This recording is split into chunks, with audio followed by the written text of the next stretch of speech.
All right, first, shout out to Slippery Rock University, my alumni, and Dr. Nichols. Thanks for inviting me to do this presentation. So first is classroom procedures. This is where the students come to enter the gym, so I always meet them at the door.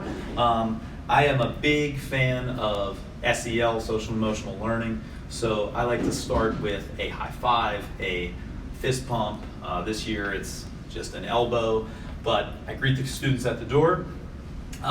When the students come in, we try to personalize it. So this year we did a theme of how Lingamar Elementary stays healthy. That was one of their assignments when they were home. We just finished up our jump for a cause. This year we're jumping for North Hills Community Outreach. So these were a couple challenges.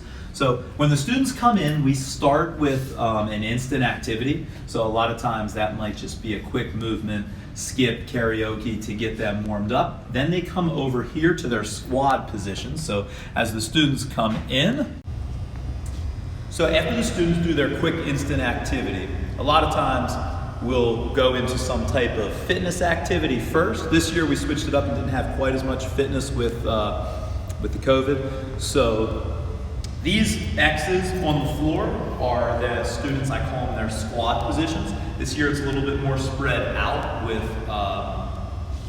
COVID, but the students come in, this is their squad, they're in squad number 1, 2, 3, 4, 5, 6. I also use this a lot of times to split students when we need to be in different groups. So there's typically about 4 kids in a squad, so this works well as splitting them. So the students come in, this is their spot, I call it their listening area. So classroom procedures, these are our 3 rules. I keep it short and simple. Rule number 1, I still use the whistle. We'll have music going. My first signal usually is I turn off the music, and then when I blow the whistle, the students have to sit down. I say freeze and focus, eyes on me. One of our rules then is no talking while a teacher or student is talking, and then our last rule is have fun.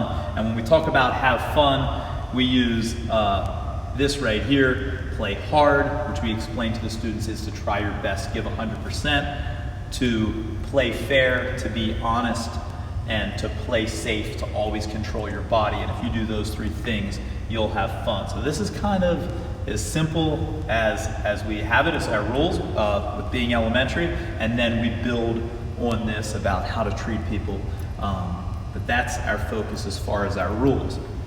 So in their squad position, this is where we usually, their listening area, focus on our health concept or our skill concept for the day. So today we're talking about risk factors. So I have a presentation. I can quick flip through that for you.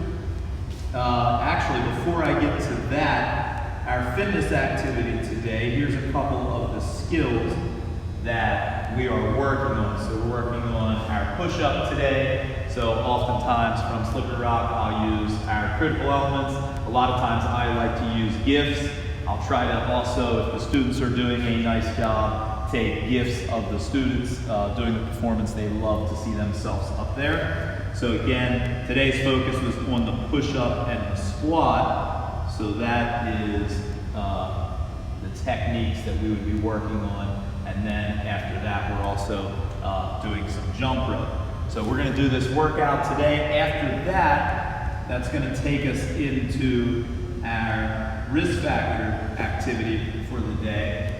And this presentation is for students both at home that are quarantined because of COVID, as well as the students that are here. So we still have a few kids that are at home, but we're gonna discuss what the risk factors are and how they're preventable and how we make healthy choices. And then the students at home are going to go and they're going to do a risk factor scavenger hunt and find objects around the house. And in school, we're going to do an activity where we throw different objects into different arteries to try and keep those risk factors out of our arteries.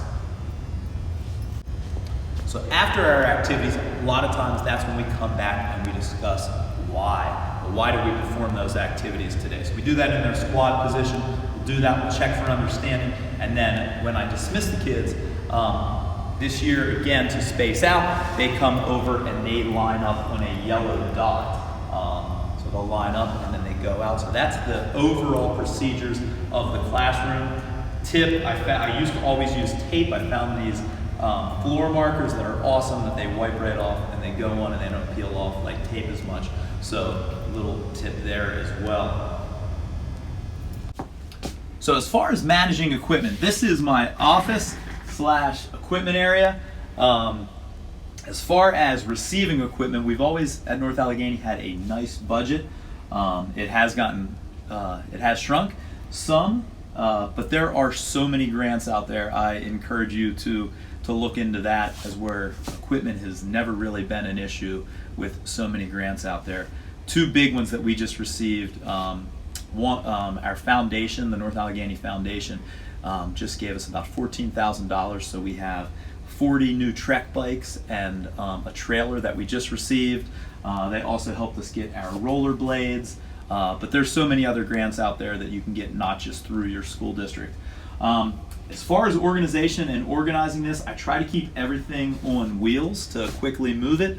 I also try to have as many containers as possible that are clear that I can easily see into. As far as the students and organizing equipment, a lot of times when our classes bump up back to back, our students are really good at helping to clean up. I encourage them to do that. We also use that whistle signal for the students. If they hear the whistle, they know to stop, put that piece of equipment down, and then that way they're not touching it or playing with it. Oftentimes if we have a ball, a basketball, something like that, it's whistle, stop, put it in your lap, and that way they're ready to follow directions. So as far as students' behavior and managing behavior, I feel like if you set the tone right off the bat, if you have that social and emotional learning like we talked about at the beginning, at the elementary level, behavior is not that big of an issue. I feel like we have great students. If the students know that you care for them, if they know that you are here for them to help them, I feel like that's number one.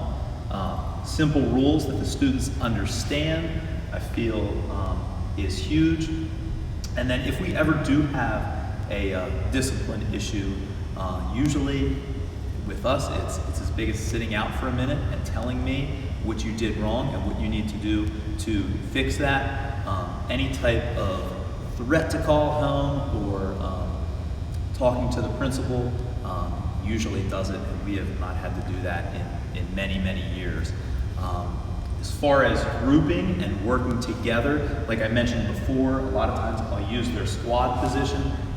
A lot of times too, there's a couple apps that will rotate and put kids in groups for you.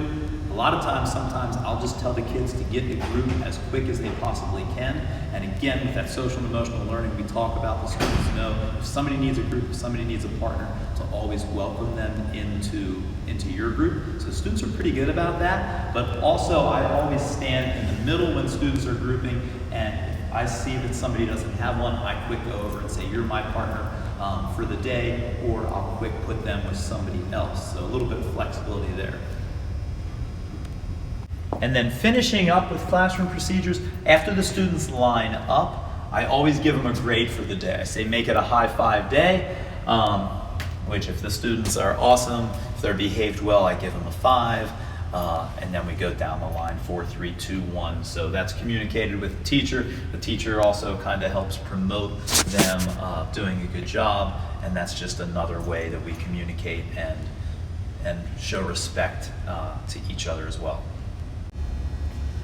So also, I just wanted to go over an overview of our curriculum. So we just finished, wrapped up about a year ago, our curriculum review. And as we came together as the Health and Phys Ed department, we wanted to have a mission. So our mission is to empower the community with the skills and knowledge that contribute to a healthy lifestyle. So that was first. And then from there, we created the 4 main pillars of our curriculum. And that is physical fitness, social and emotional health, which we feel like those 2 pieces are a part of any lesson. And when we talk about physical fitness, we talk about health and physical literacy. So students know how and why it's important to be physically active and live that healthy lifestyle. Our students know that they're going to perform better not just physically, but academically if they're healthy and active. And then and nutrition is another one of those 4 pillars. So we received these banners, it was 2 years ago. I received a $5,000 grant, and one of it was to promote your program. So we have these banners hanging in each one of our gyms. So when the community's in, they can see this is our mission, and this is what we're teaching every day. Thanks again. All right, so Brock, to wrap it up, I just want to say, one, best of luck. You're going to have a job that you can impact students in a positive way every day. This is the best job in the world. I love it, and it gives you that opportunity to go out and really make a difference in the world. So best of luck.